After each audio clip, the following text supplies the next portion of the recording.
Hey everyone, welcome back to Inside the Philippines.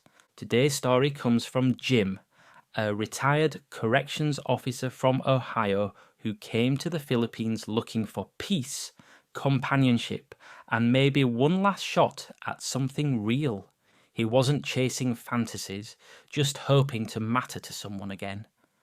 But what started as a quiet connection with a soft-spoken Filipina slowly turned into something far more painful and far more expensive. This is a story about trust, loneliness, and the kind of heartbreak that doesn't always come with a loud goodbye. So settle in. Here's Jim's story in his own words. Hey, I don't usually write emails like this, and I'm not the kind of guy who spills his guts to strangers, but I figured maybe getting it out of my head and onto a screen might help me make sense of it. Or maybe someone else reads this and avoids the same mess I walked into. Either way, here it is. The moment I knew something was wrong wasn't dramatic. No shouting, no big reveal. It was quiet, which somehow made it worse. It was a Thursday morning, already hot, the kind of heat that sticks to your skin and makes everything feel heavier than it should. I was in the apartment, alone, going through Elaine's old canvas bag because she asked me to find her niece's phone charger. She said it should be in there somewhere. I've spent 35 years working as a corrections officer back in Ohio. I've dealt with liars, manipulators, and people who could talk themselves out of anything. You develop a sense for when something's off. Still, I wasn't ready for what I found. Folded up near the bottom of the bag was a bank receipt, creased and worn like it had been handled more than once. An ATM slip, 80,000 pesos withdrawn. I stared at it for a long time, trying to slow my breathing. The account number wasn't mine. The name wasn't hers either. My first instinct was to look for a reasonable explanation. Maybe she was helping family. Maybe she didn't want to stress me out. That's what your brain does when your heart doesn't want to accept what's right in front of you. But the longer I sat there, the more everything else came rushing back. The nights she said she was helping a cousin. The way she avoided eye contact when I asked simple questions. How her stories shifted just enough to keep me guessing, never enough to start a fight. All those little moments lined up perfectly with that slip of paper in my hand. I remember thinking how ridiculous it was that after decades working in a prison, after seeing every kind of con there is, I still managed to fall for this. None of the inmates ever told me they loved me. None of them held my hand or looked at me like I mattered. Elaine did all of that, and somehow that made it easier for her to take everything without me noticing. Her name was Elaine, and sitting there in that heat, holding that receipt, I realised I'd just lost a lot more than money. After my second divorce, I wasn't exactly on the market. I was 61, tired, and honestly just trying to find some peace. I'd spent most of my adult life in a prison, not as an inmate, mind you, but working corrections. Still, when you're surrounded by that much darkness for that long, it changes you. You start expecting the worst out of people. My brother used to say I could find the red flag in a bowl of oatmeal. He passed from cancer 2 years ago. That one knocked the wind out of me. After he died, I looked around and realised I didn't have much left tying me to Ohio. The house felt empty. Friends had all scattered or gotten too busy with grandkids and golf games. I wasn't ready to rot away watching game shows and eating frozen dinners. I figured maybe I'd do what a lot of guys my age were doing. Go somewhere warmer, cheaper, quieter. I started watching YouTube videos about retiring abroad. Thailand, Colombia, Vietnam, all those start over in paradise kinds of places. But the ones that stuck with me were about the Philippines. English-speaking folks seemed friendly, and something about the culture just felt more familiar. Plus, I won't lie, The idea of meeting a sweet, younger woman who wasn't jaded like the ones back home sounded good. Not some bar girl or gold digger, just someone real, someone simple. I wasn't chasing love. I just wanted something calm. I joined a few Facebook groups for expats in the Philippines. That's where I saw her. Elaine. She'd commented on a post about cost of living in Cavite. Nothing flirty, just practical advice about groceries and transportation. Her profile picture wasn't flashy, just her standing in front of some flowers, looking quiet and kind. I sent her a message thanking her for the info. That's how it started. We talked every day after that. She said she was 32, lived with her younger sister and worked part-time at a bakery. Said she never talked to foreigners before me, but liked how respectful I was. That one made me laugh. First time anyone's called me that. We'd message in the morning and video call at night. I'd ask her about her day, and she'd ask me if I ate already. That's a big thing over there, asking about meals. Took some getting used to. I started looking forward to those calls more than I should have. I told myself it was just friendly company, just two people with nothing better to do. But when you're alone long enough, a little attention feels like a lifeline. She'd say things like, "You remind me of my father, strong and quiet." And somehow that didn't feel like an insult, it felt comforting. Looking back, I think that was the first hook. Not money, not attraction. Just making me feel like I mattered again. Like I could still be someone's hero. After about 3 weeks of talking every day, morning and night, things started to shift. Elaine got more affectionate, not in a sleazy way, mind you, just warmer. She'd send little photos of her lunch, say she wished I was there to try her cooking, called me honey once, then laughed and said, "Oops, sorry, I'm shy." That sort of thing. At first I chalked it up to cultural stuff. Filipinas are just more expressive, I told myself. But deep down, I liked it. It felt good to be wanted. Then came the first ask. Small. Her mum had a health emergency, she said. Hospital checkup. Nothing major. They needed 10,000 pesos. That's around $180. She apologised 100 times, said she hated asking and promised she'd pay me back someday. I wired it. No hesitation. I wanted to help. It felt like the right thing to do.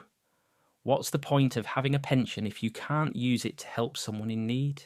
After that, the requests came more regularly, but never in a pushy way. That's what made it tricky. A leaking roof after a storm. Her niece's school fees. Her sister lost her part-time job. Always something small. Always explained gently. I started joking that I was her long-distance handyman. She laughed and called me her guardian angel. I never felt like I was being used. Not then. Every time I sent money, she'd send me photos. A new ceiling panel fixed. Her sister smiling with a backpack. A doctor's receipt. It all looked legit. Real life stuff. Not fancy. Not flashy. It wasn't like she was out shopping for handbags or posting beach selfies. That's what convinced me it was real. She told me one night on video call, tears in her eyes, "I never believed I'd find someone like you. You treat me like I'm special." That one got me. I sat there in my recliner in Ohio, staring at my screen, and I actually felt proud, like I was doing something that mattered. About 2 months in, I told her I was thinking of coming to visit. I half expected her to panic, make excuses, but she didn't. She covered her mouth like she couldn't believe it and said, "You'd really come all the way here for me?" I said, "Yeah, of course I would." That's when she cried, full on, hand over the face crying. She kept saying no one had ever done that for her before. Not her father, not her exes, No one. And I believed her. It felt like I was the answer to her prayers. And honestly, I started to think maybe she was the answer to mine too. Touching down in Manila, I felt like a new man. Maybe not in body. My knees still ached, and my lower back reminded me I wasn't 30 anymore, but in spirit. I hadn't felt that kind of nervous excitement since my wedding day. The first one, not the second. There was this energy in me, like maybe I wasn't done yet. Like life still had a few surprises up its sleeve. Elaine was waiting just outside the arrival gate, clutching a small bouquet of sunflowers. She looked exactly like she did on video, maybe a little shorter, hair pulled back, soft smile. She wore this simple blue dress and flip-flops, nothing fancy, but she still stood out. And when she saw me, her whole face lit up. Not the fake kind of excitement. It looked real, genuine. She hugged me tight and said, "I thought you'd be taller." I laughed, said, "Well, I thought you'd be louder." That broke the ice. We stayed in a modest hotel for the first week in Manila, small room, no hot water, a window that faced a wall, but none of that mattered. We spent the days walking through markets, eating fried chicken from food stalls, and sweating like pigs. She'd hold my hand crossing the street like she was guiding a child, always worried I'd get hit by a jeepney.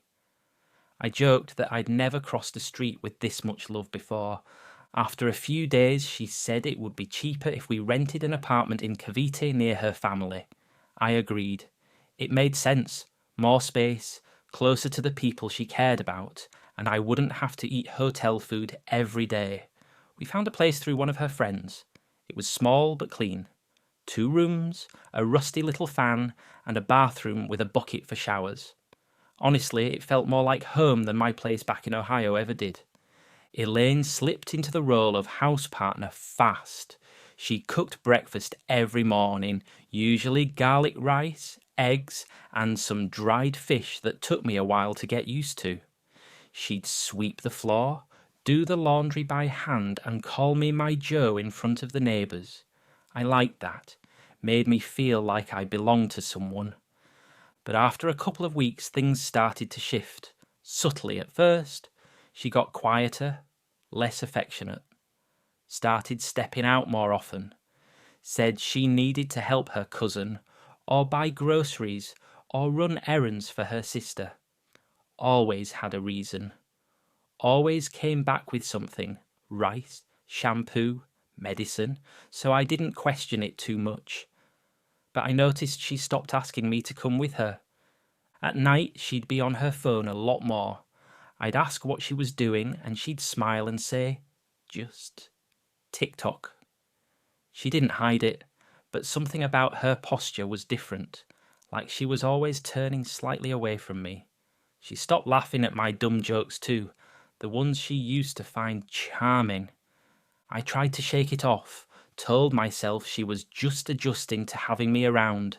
It's not easy going from video calls to full-time living together, but still, there was this pit in my stomach I couldn't ignore, like something was happening just out of view and I didn't have the tools to see it.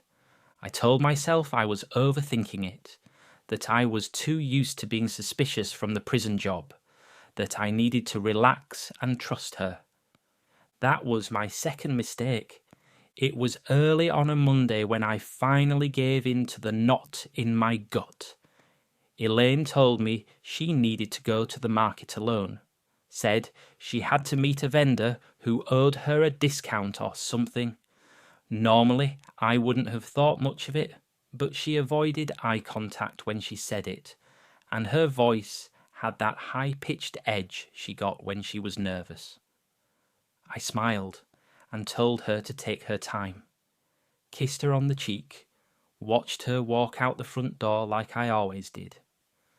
10 minutes later, I grabbed my keys and called a trike. I don't know what I thought I'd see. Maybe I was hoping she really was going to the market and I'd feel like a paranoid fool. But deep down, I knew. I followed the trike at a distance, squinting through the dusty morning air as the driver zipped down side streets. After a few turns, we slowed down in front of a small carinderia, a local eatery, plastic tables, pots of food steaming on burners. And there she was. Elaine sat at one of the tables, not alone. With her was a young guy, couldn't have been older than 30. Skinny, slick hair, wearing a basketball jersey and flip-flops. She leaned in close to him, like they were sharing something private. She smiled in a way I hadn't seen in weeks. Not the polite, quiet smile she gave me. This one had teeth, comfort, familiarity. They weren't touching, but they didn't have to. I didn't confront her. I didn't charge in and cause a scene. I just sat in the trike like a statue, watching from the other side of the road, heart pounding like I'd sprinted a mile. I told the driver to head back. She came home 2 hours later, acting like nothing had happened. Put a bag of vegetables on the counter, told me the market was crowded, asked if I wanted lunch. I said I wasn't hungry. My voice cracked a little, and she tilted her head and asked if I was okay. I just nodded. That night, when she went to shower, I checked her old canvas bag again. I hadn't looked in there since the day I found that bank receipt. But something in me said to try. That's when I saw it. Another slip. BDO again. 80,000 pesos withdrawn. Not from my account. Not from hers either. The name was unfamiliar. I snapped a photo of it with my phone. When she came out of the bathroom, I sat on the edge of the bed and asked her, calmly, what it was for. She didn't answer at first. Then she looked me dead in the eye and said, "You're being paranoid." No emotion. No shame. Just cold. She packed a small bag, said she needed to stay with her cousin for a while to clear her head, and walked out. No crying. No fight. No apology. Just walked out the front door like she was going to get milk. And just like that, she was gone. After she left, I sat in that apartment for hours, not moving. The fan buzzed in the corner like a lazy fly. It was dead quiet, except for the occasional trike rumbling down the road outside.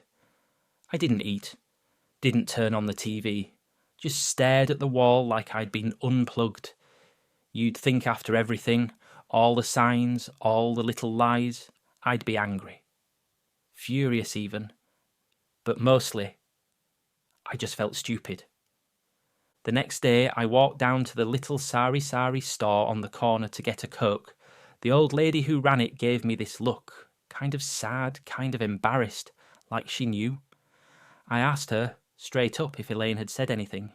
She hesitated, then told me she didn't want to get involved, but that this isn't the first time. She said the guy I saw her with was a boyfriend, or at least someone she'd been seen around town with before. Apparently I was just the latest foreigner helping the family. That was the phrase she used. Like I was some kind of role. I felt like a damn prop in a play I didn't know I was in. Over the next week, I tried texting Elaine, calling, nothing. Her phone went straight to voicemail, or rang with no answer. She blocked me on Messenger, didn't even leave me a note. I wasn't even worth a goodbye. I called the bank to check my transfers. In total, I'd sent her a little over 270,000 pesos, about $4,800. Not a fortune back home, but over here that's months of rent, food, and savings. I didn't have a receipt for everything either. Some were cash withdrawals at her request. The money was one thing. What gutted me more was how casually it ended. No remorse, no explanation. Just gone. I stayed in that apartment another 2 weeks. I don't even know why. Maybe I was hoping she'd come back. Maybe I didn't want to admit I had no idea what to do next. Every sound outside made me think it might be her. A knock on the door, a voice down the hall. My body would tense like a fool. But she never came back. Eventually I packed what little I had and left Cavite. Caught a bus to Cebu, where another expat I talked to online said the pace was slower and the people more laid back. I found a small rental near the water. Been here ever since. Quiet place. No drama. Most days now I just sit on the porch with a cold beer and try to make peace with it all. Some days are easier than others. I've had a lot of time to think since I left Cavite. Quiet does that to you. Gives you space to rewind every moment, pick it apart, try to figure out where things shifted, where you ignored the signs because they didn't fit the story you wanted to believe. And the truth is, I wanted to believe in her. Not because she was perfect, or even because I thought we'd grow old together, but because I was tired. Tired of being alone. Tired of feeling like the world back home didn't have a place for a guy like me anymore. Elaine made me feel needed, like I still had something to give. Like maybe all those years I spent working double shifts and eating dinner out of Tupperware hadn't hardened me beyond repair, and I let that feeling blind me. I confused being needed with being loved. There's a big difference I've learned. When someone loves you, they respect you. They don't lie to your face and then withdraw 80,000 pesos behind your back. They don't smile sweetly while planning their next move. They don't leave without a word. And I get it now. Some of that is on me. I gave too much, too soon. Wanted to be the hero in someone else's story when I should have been the main character in my own life. I was looking for purpose, and she handed me one, gift wrapped in sweet words and soft glances. And I bought it. I'm not saying all Filipinas are like Elaine. I know better than to make that kind of blanket judgment. There are good women here, real ones, just like anywhere else. But if you're a foreigner thinking about coming here for love, let me tell you straight, don't bring your loneliness with you and expect it to be cured by someone else's smile. That's not love, that's desperation. And it makes you an easy target. I still think about her sometimes, her laugh, the way she'd sing while cooking, the way she once said she felt safe when I held her hand crossing the street. Maybe she meant it. Maybe some of it was real. But real or not, it ended the way it did. And the lesson stuck.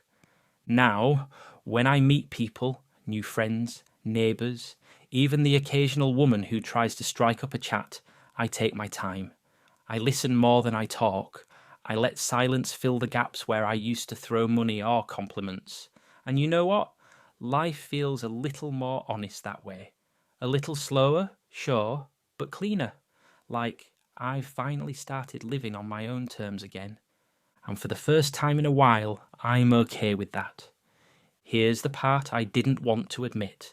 Not to my friends back home, not to the guys in the expat bar, and sure as hell not to myself. I still miss her, even after everything she did.